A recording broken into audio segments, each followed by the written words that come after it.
Hi hello everyone welcome back to my simple and tasty recipe channel. ನಾನು ನಿಮ್ಮ ಪ್ರೀತಿ Ashwini Manjunath.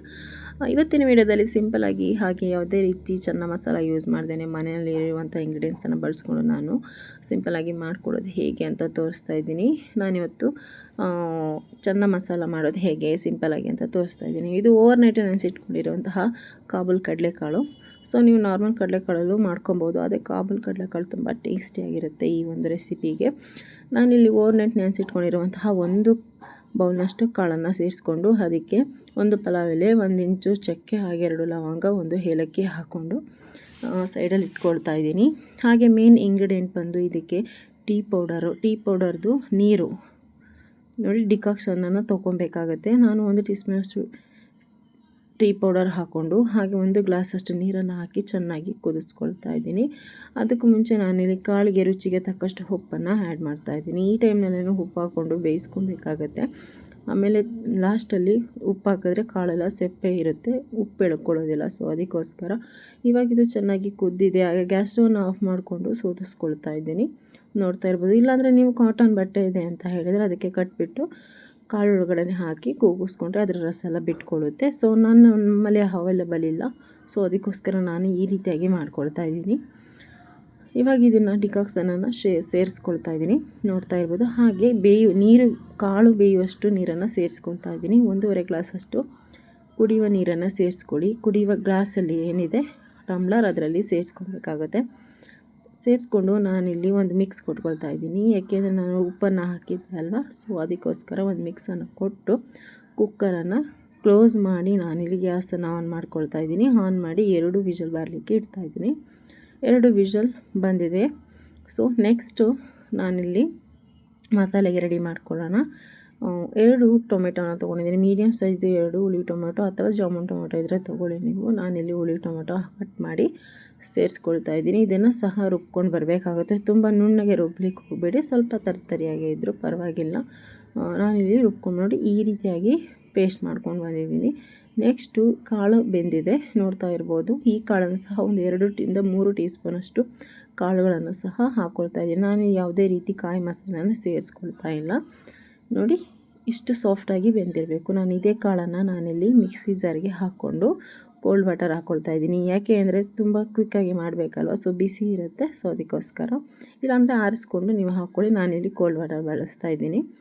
So ಇದನ್ನು ಸಹ ನುಣ್ಣಿಗೆ ರುಬ್ಕೊಬೇಕಾಗತ್ತೆ. ನೋಡಿ ರುಬ್ಕೊಂಡು ಬಂದಿದ್ದೀನಿ ಇಷ್ಟು ನುಣ್ಣಿಗೆ. ನೆಕ್ಸ್ಟು ನಾನಿಲ್ಲಿ ಒಗ್ಗರಣೆ ಹಾಕ್ಕೊಳ್ತಾ ಇದ್ದೀನಿ. ಒಗ್ಗರಣೆ ಆಗಲಿಕ್ಕೆ ಒಂದು ಪ್ಯಾನನ್ನು ಅಥವಾ ಬಾಣಲೆಯನ್ನು ಇಟ್ಕೊಂಡು ಒಂದು 2 ಟೇಬಲ್ ಸ್ಪೂನ್ ಎಣ್ಣೆ ಹಾಗೆ 1 ಟೀ ಸ್ಪೂನಷ್ಟು ತುಪ್ಪ ಹಾಕ್ಕೊಳ್ತಾ ಇದ್ದೀನಿ. ನಿಮಗೆ ತುಪ್ಪ ಇಷ್ಟ ಇಲ್ಲ ಅಂದರೆ ಬೆಣ್ಣೆ ಇಷ್ಟ ಇದ್ದರೆ ಹಾಕ್ಕೊಬೋದು. 2 ಇಷ್ಟ ಇಲ್ಲ ಅಂದರೆ ಬರೀ ಎಣ್ಣೆಯಲ್ಲಿ ಕೂಡ ಮಾಡ್ಕೊಬೋದು. ನಾನಿಲ್ಲಿ ಅರ್ಧ ಟೀ ಸ್ಪೂನ್ ಜೀರಿಗೆಯನ್ನು ಹಾಕ್ಕೊಂಡು ತದನಂತರ 2 ಮೀಡಿಯಮ್ ಸೈಜ್ ಈರುಳ್ಳಿಯನ್ನು ಹಾಕ್ಕೊಂಡು ಚೆನ್ನಾಗಿ ಫ್ರೈ ಮಾಡ್ಕೊಳ್ತಾ ಇದ್ದೀನಿ. ನೋಡ್ತಾ ಇರ್ಬೋದು. ಇದು ಸಾಫ್ಟ್ ಆಗೋವರೆಗೂ ಈರುಳ್ಳಿಯನ್ನು ಚೆನ್ನಾಗಿ ಕೈ ಆಡಿಸ್ಕೊಂಡು ಫ್ರೈ ಮಾಡ್ಕೊಬೇಕಾಗುತ್ತೆ. ಇದೇ ರೀತಿ ನಾವು ಎಷ್ಟು ಚೆನ್ನಾಗಿ ಫ್ರೈ ಮಾಡ್ತೀವಿ ಅಷ್ಟು ತುಂಬ ಚೆನ್ನಾಗಿ ಬರುತ್ತೆ ಈ ಒಂದು ಚೆನ್ನ ಮಸಾಲ ಗ್ರೇವಿ.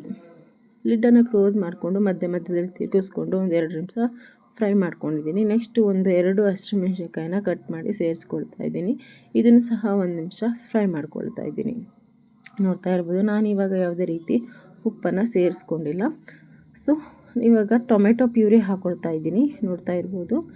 ಟೊಮೆಟೊ ಪ್ಯೂರಿ ಕೂಡ ಚೆನ್ನಾಗಿ ಫ್ರೈ ಆಗಬೇಕು. ಫ್ರೆಂಡ್ಸ್, ಇದಕ್ಕೂ ಮುಂಚೆ ನಾನು ಶುಂಠಿ ಬೆಳ್ಳುಳ್ಳಿ ಪೇಸ್ಟ್ ಹಾಕಬೇಕಾಗಿತ್ತು, ಸೊ ಮಿಸ್ ಆಗೋಯ್ತು. ಈ ರೀತಿ ಮಾಡಿದ್ರೆ ಏನು ತೊಂದರೆ ಇಲ್ಲ, ಚೆನ್ನಾಗಿ ಫ್ರೈ ಮಾಡಿದ್ರೆ ಸಾಕು, ತುಂಬ ಚೆನ್ನಾಗಿರುತ್ತೆ. ನಾನು ಇವತ್ತು ಮಾಡಿದ್ದಲ್ವ, ತುಂಬ ಸಖತ್ತಾಗಿ ಬಂದಿತ್ತು. ಇವಾಗ ಸ್ಟವನ್ನು ಮೀಡಿಯಮ್ ಫ್ಲೇಮಲ್ಲಿ ಇಟ್ಕೊಂಡು ಲಿಡ್ಡನ್ನು ಕ್ಲೋಸ್ ಮಾಡಿ ಮಧ್ಯದಲ್ಲಿ ತಿರುಗಿಸ್ಕೊಂಡು ನಾವು ಆಯಿಲ್ ಬಿಡೋ ತನಕ ಫ್ರೈ ಮಾಡ್ಕೊಬೇಕಾಗುತ್ತೆ. ನೆಕ್ಸ್ಟು ಶುಂಠಿ ಬೆಳ್ಳುಳ್ಳಿ ಪೇಸ್ಟ್ ಹಾಕ್ಕೊಳ್ತಾ ಇದ್ದೀನಿ. 1 ಟೀ ಸ್ಪೂನಷ್ಟು ಶುಂಠಿ ಬೆಳ್ಳುಳ್ಳಿ ಪೇಸ್ಟು ಹಾಕ್ಕೊಂಡು ಇದನ್ನು ಸಹ ರಾ ಸ್ಮೆಲ್ ಹೋಗೋ ತನಕ ಚೆನ್ನಾಗಿ ಹುರ್ಕೊಬೇಕಾಗತ್ತೆ. ನಾನು ನಿಮ್ಗೆ ಹೇಳ್ದಂಗೆ ಆಗಲೇ ಟೊಮೆಟೊ ಹಾಕ್ಲಿಕ್ಕೆ ಮುಂಚೆ ಹಾಕಬೇಕಿತ್ತು, ಸೊ ಅದು ಮಿಸ್ ಆಗೋಯಿತು. ಅದಕ್ಕೋಸ್ಕರ ಇವಾಗ ಹಾಕ್ತಾ ಇರೋದು. ನೀವು ಹಾಕ್ಕೊಂಡು ಮಾಡಬೇಕಾದ್ರೆ ಸೇಮ್ ನೀವು ಟೊಮೆಟೊ ಪ್ಯೂರಿ ಹಾಕೋಕ್ಕೂ ಮುಂಚೆನೇ ಶುಂಠಿ ಬೆಳ್ಳುಳ್ಳಿ ಹಾಕ್ಕೊಂಡು ಆಮೇಲೆ ಟೊಮೆಟೊ ಹಾಕ್ಕೊಳ್ಳಿ. ನಾನಿಲ್ಲಿ ಸ್ಪೈಸಸನ್ನು ಸೇರಿಸ್ಕೊಳ್ತಾ ಇದ್ದೀನಿ. ಅರ್ಧ ಟೀ ಸ್ಪೂನು ಅರಿಶಿಣ, ಹಾಗೆ 1 ಟೀ ಸ್ಪೂನಷ್ಟು ಗರಂ ಮಸಾಲ, ಹಾಗೆ 1 ಟೀ ಸ್ಪೂನಷ್ಟು ಹಚ್ಚಮೆಣಸಿನ ಪುಡಿ ಮನೆಯಲ್ಲಿ ಏನಿದೆ ಅದು, 1 ಟೀ ಸ್ಪೂನ್ ಧನಿಯಾ, 1.5 ಟೀ ಸ್ಪೂನಷ್ಟು ಧನಿಯಾ ಪೌಡರನ್ನು ಇಷ್ಟನ್ನು ಹಾಕ್ಕೊಂಡು ಮಿಕ್ಸ್ ಮಾಡ್ಕೊಳ್ತಾ ಇದ್ದೀನಿ. ನಿಮಗೆ ಕಲರ್ ಬೇಕು ಅಂತ ಹೇಳಿದ್ರೆ ಕಾಶ್ಮೀರಿ ರೆಡ್ ಚಿಲ್ಲಿ ಪೌಡರನ್ನು ಹಾಕ್ಕೊಳ್ಳಿ.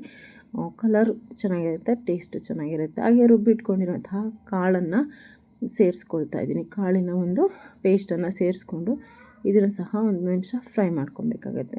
ಇವಾಗ ಇವೆಲ್ಲವನ್ನು ಚೆನ್ನಾಗಿ ಫ್ರೈ ಮಾಡಿದಾಗಿದೆ. ನೆಕ್ಸ್ಟು ನಾನಿಲ್ಲಿ ಕಾಳುಗಳನ್ನು ಸೇರಿಸ್ಕೊಳ್ತಾ ಇದ್ದೀನಿ. ಕಾಳು ಮತ್ತು ಸ್ವಲ್ಪ ನೀರು ಸೇರಿಸ್ಕೊಳ್ತಾ ಇನ್ನು ಉಳಿದ ನೀರನ್ನು ಸೆಪ್ರೇಟ್ ಮಾಡಿ ಇಟ್ಕೊಂಡಿದ್ದೀನಿ.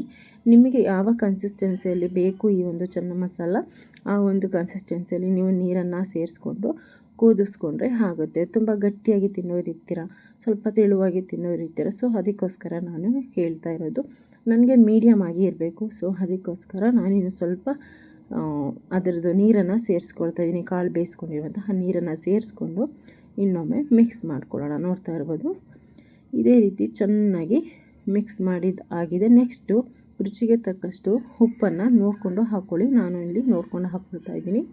ರುಚಿಗೆ ತಕ್ಕಷ್ಟು ಉಪ್ಪನ್ನು ಸೇರಿಸ್ಕೊಂಡು ಇನ್ನೊಮ್ಮೆ ಮಿಕ್ಸ್ ಮಾಡ್ಕೊಳ್ಳೋಣ.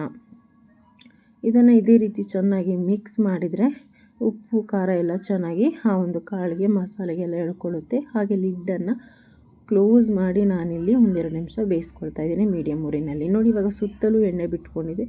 ಕೊನೆಯದಾಗಿ ಕೊತ್ತಂಬರಿ ಸೊಪ್ಪನ್ನು ಸೇರಿಸ್ಕೊಳ್ತಾ ಇದ್ದೀನಿ. ಕೊತ್ತಂಬರಿ ಸೊಪ್ಪನ್ನು ಸೇರಿಸಿ ಒಂದು ಮಿಕ್ಸನ್ನು ಕೊಟ್ಟು ನಾನಿಲ್ಲಿ ಸ್ಟವನ್ನು ಆಫ್ ಮಾಡ್ಕೊಳ್ಳೋಣ. ಜಾಸ್ತಿ ಏನು ಕುದಿಸೋ ಅವಶ್ಯಕತೆ ಇಲ್ಲ. ಕೊತ್ತಂಬರಿ ಸೊಪ್ಪು ಹಾಕಿದ್ಮೇಲೆ ಅದೊಂದು ಫೈನಲ್ ಟಚಪ್ ಅಂತಲೇ ಅರ್ಥ. ಇವಾಗ ಇದು ಚೆನ್ನಾಗಿ ಮಿಕ್ಸ್ ಮಾಡಿಕೊಂಡು ನಾನು ಗ್ಯಾಸ್ ಸ್ಟವನ್ನು ಆಫ್ ಮಾಡ್ಕೊಳ್ತಾ ಇದ್ದೀನಿ. ನೋಡ್ತಾ ಇರ್ಬೋದು, ಗ್ಯಾಸ್ ಸ್ಟವನ್ನು ಆಫ್ ಮಾಡಿಕೊಂಡು ಲಿಡ್ಡನ್ನು ಕ್ಲೋಸ್ ಮಾಡಿ 5-10 ನಿಮಿಷ ಬಿಟ್ಟು ಸರ್ವ್ ಮಾಡಿದರೆ ಅದರ ಫ್ಲೇವರ್ ಆಗಲಿ ಟೇಸ್ಟ್ ಆಗಲಿ ಸೂಪರಾಗಿರುತ್ತೆ. ನಾನಿಲ್ಲಿ ಚಪಾತಿ ಮಾಡಿದ್ದೆ. ನೀವು ಪೂರಿಗೆ ಹಾಗೆ ಗೀ ರೈಸ್ಗೆ, ವೈಟ್ ರೈಸ್ಗೆ ಎಲ್ಲ ಚೆನ್ನಾಗಿರುತ್ತೆ. ನಾನು ಚಪಾತಿ ಮಾಡಿದ್ದೆ, ಸೊ ಅದಕ್ಕೆ ಸರ್ವ್ ಮಾಡ್ತಾಯಿದ್ದೀನಿ. ಈ ವಿಡಿಯೋ ನಿಮಗೆ ಖಂಡಿತವಾಗಿ ಇಷ್ಟ ಆಗುತ್ತೆ ಅಂತ ಭಾವಿಸ್ತಾ ಇದ್ದೀನಿ. ನೀವು ನೋಡ್ತಾ ಇರ್ಬೋದು ಯಾವ ಒಂದು ಕನ್ಸಿಸ್ಟೆನ್ಸಿ ಇದೆ ಅಂತ ಹೇಳಿ. ಕಲರ್ ಕೂಡ ಸೂಪರಾಗಿದೆ, ಟೇಸ್ಟ್ ಕೂಡ ಸಖತ್ತಾಗಿದೆ ಅಂತ ಹೇಳ್ತಾ ನೆಕ್ಸ್ಟ್ ವಿಡಿಯೋದಲ್ಲಿ ಸಿಗ್ತೀನಿ. ಅಲ್ಲಿ ತನಕ ಟೇಕ್ ಕೇರ್, ಬಾಯ್ ಬಾಯ್.